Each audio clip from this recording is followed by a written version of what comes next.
camera for the series premiere of the new Fox show, The Orville. This is Season 1, Episode 1, Old Wounds.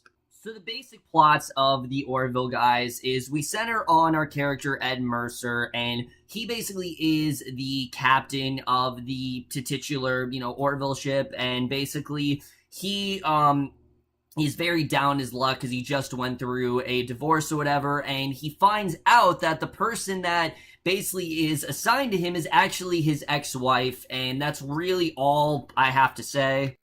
So, the Orville in general, I was looking forward to the show. I really was. I thought the promotion just looked like it was going to be a lot of fun, and looked like it was going to be really zany and things like that. And it really did seem like Seth MacFarlane was doing his damnedest to really, parody Star Trek. And that's really what it seemed like this was going to be. This was just going to be a really laugh-out-loud show, and it looked like the kind of show that we need, because every other Seth MacFarlane show we've seen on Fox has been, a very adult comedy, and this seemed like it was going to be something a little bit different, and I was really hoping the show would be good.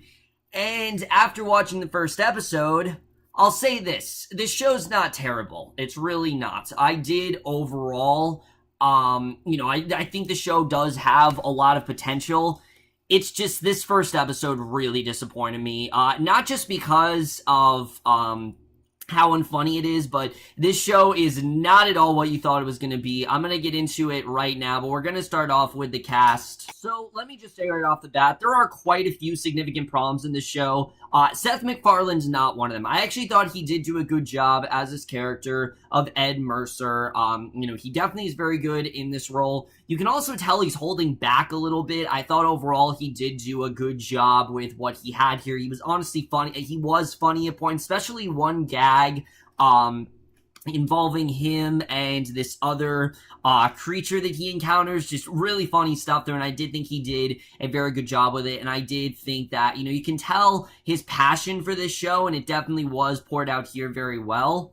And then Adrianne Palicki as well as his ex-wife Kelly. We'll get more into her character in a little bit, but I thought overall she did do a good job. These two, I think, had decent chemistry. It wasn't anything bad. I thought overall they worked well together for the most part. I did like their bonding in the show overall.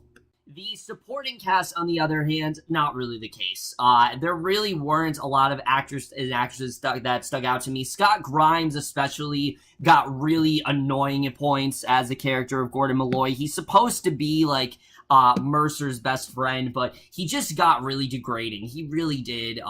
They're trying to make him like the comic relief of the show, and it really doesn't work. I have to say, a lot of his lines very much fell flat, and I really was not that into his character.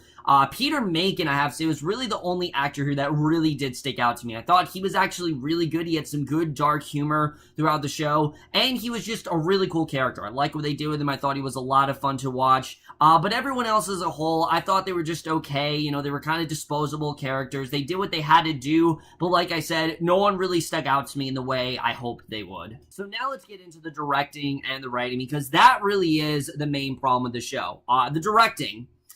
This, like I said, was advertised as a Star Trek parody, and that's what this was going to be, and it's not that at all. I'm going to tell you that right off the bat, it is not that. What it is, I don't know. I don't know what the hell this thing is. I mean, is it a comedy? Is it a drama? Is it a sci-fi? Is it, trying to be this romance? I have no idea what this show actually is. It's just really confusing, honestly. It really is, because the main story we have going on here, which let's just jump into the writing, is not really even that interesting. In the first 20 seconds, I kid you not, the first 20 seconds of the episode, we see Mercer walks in and sees his wife having sex with an alien. Literally 20 seconds in, we know nothing about these characters. We're just now starting to see them. That is our introduction to the show, and it just leaves you with a really weird taste in your mouth. And throughout the rest of the show, I really just felt this weird tone. I didn't really know how to feel about it, I have to say. So the directing in general, it's just really confusing. There are parts of this show I think that do work very well. Some of the comedy, yes, it is funny. I did chuckle quite a few times here, but I felt the tone just wasn't balanced at all. It didn't really feel well realized, and I felt like it just didn't really know what it wanted to be. Seth MacFarlane, on the other hand, I do think, like I said, you can tell that he had an affinity for Star Trek. You can definitely tell about his passion. It's very obvious the way, it's poured out here.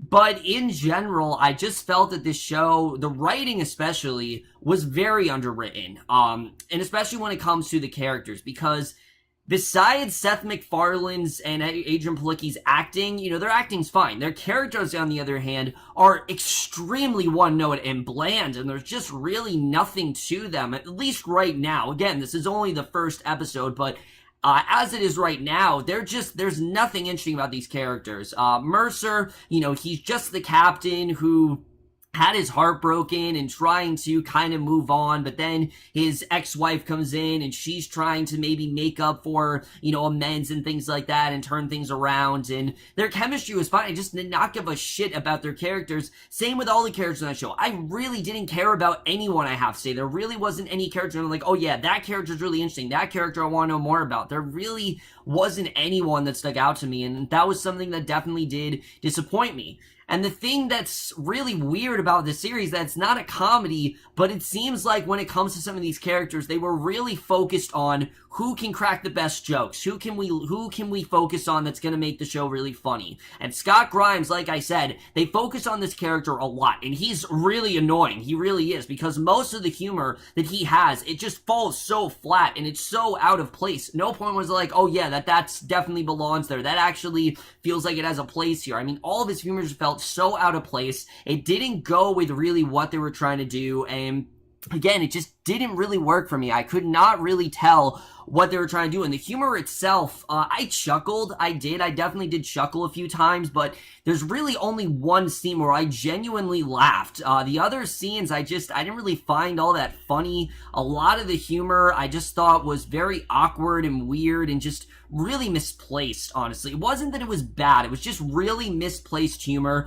Like, for example, you guys saw in the trailer when Seth MacFarlane trips over that alien thing. In the trailer, it's really funny, but the thing is, we don't know the context of it. When we actually see that scene play out, it's not nearly as funny as you think it's gonna be, because what the proceedings of that scene is, what happens before, it just feels really out of place, and it just really didn't work. Honestly, I felt the humor was really out of place at points. There were only a few scenes where I'm like, oh yeah, the humor really does belong there.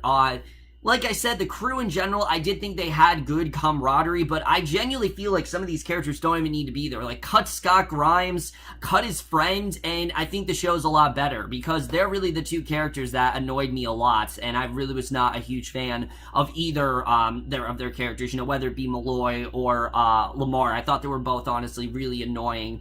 What I will give the show, however, is the effects. The effects for TV are really good, especially for the first episode of a show. Really good here, especially over in Humans. I actually really did like the effects here. I thought the spaceship looked really good. The lighting, not so much, but the creature design, all that stuff, honestly looked really good. I was honestly really impressed with the way they did it. And the score. Oh my god, the score. If there is one thing I can give this show, it is the score. The score is magnificent. It's one of the best scores I've heard for a show on regular broadcast television, and I'm talking like, the major 5 networks on regular network TV in a long time. I love the score to this show. Why it doesn't have an intro, I have no idea. The main theme that accompanies this episode should be the main theme of the show. It should be the intro, because there was an intro here. It was very strange, but I really love the music. I thought that it was one of the best parts of the show, honestly, and definitely I'm looking forward to hearing more of that intro, further into the show. I definitely really did love the way the intro was done here. And then the editing of the show, this just goes back to what I said. It's just really rushed. It really is. I thought this episode was extremely rushed, especially because, like I said, we don't care about Adrianne Palicki and Seth MacFarlane's relationship problems because we didn't see them when they were at their heyday. It's the same thing with Inhumans. We should have seen these two in love. We should have seen flashbacks throughout this episode so we can actually connect with them as characters, but we don't, because we've never actually seen them together when they were happy, and because of that, I felt nothing. I honestly felt nothing, and that's something I will definitely say. However, once the show got into, like, all the sci-fi stuff, then it got really good. Once it goes back to this romance, though, I just don't care. I really don't, and whenever it goes back to our characters in general, I just don't really care. A lot of these characters just very one-note. They left me very hollow, and it just left me wanting more. It really did. However, that is a good thing and a bad thing, because while it did leave me wanting more, it does mean I'm going to come back. It also really made me feel like they could have done a lot more here, and it really did make me feel like these characters were not nearly well as fleshed out as they could have been. But again, this is the first episode. We'll have to see the way further entries do turn out. The action scenes as well, I actually did really like. There were actually some really good action scenes in this first episode, and I liked the way they were handled. But other than that, guys, the Orville is just a mediocre pilot, at least so far. I'm just not the hugest fan of the show. I am going to continue to watch, don't you worry. I do want to watch till the end because I don't think the show's lasting. The fact that it's going to be 2 episodes on Sunday and then it's going to move to Thursday, that's already a bad sign. If the show can acquire an audience, okay, maybe, but I just don't know if I see that happening. But overall, guys, like I said, I didn't hate this pilot by any means, but I also wasn't the biggest fan of it. I am overall going to give the first episode of the Orville, Season 1, Episode 1, Old Wounds, a C. So overall, guys, this is where I read the series premiere of the Orville, which, guys, from here on out, I will not be reviewing every episode of the show. I will only be reviewing this season when it's over. If I end up just quitting on it, which is very possible, I don't know if it's going to happen, but like I said, it is likely because there are just so many shows that after a certain point, it's just hard to keep up with some of them. I'll just let you guys know if that does happen, but I do hope the best for the show. I really do. I'm just kind of worried for it, like I said, because of Fox making that move. I don't know if the show's going to last very long, and I know this pilot took a long time to come out, but finally got a chance to watch it. But that's in my review. Hope you enjoy it. We'll see you guys in my next video, and we'll see you guys for that. Okay, bye.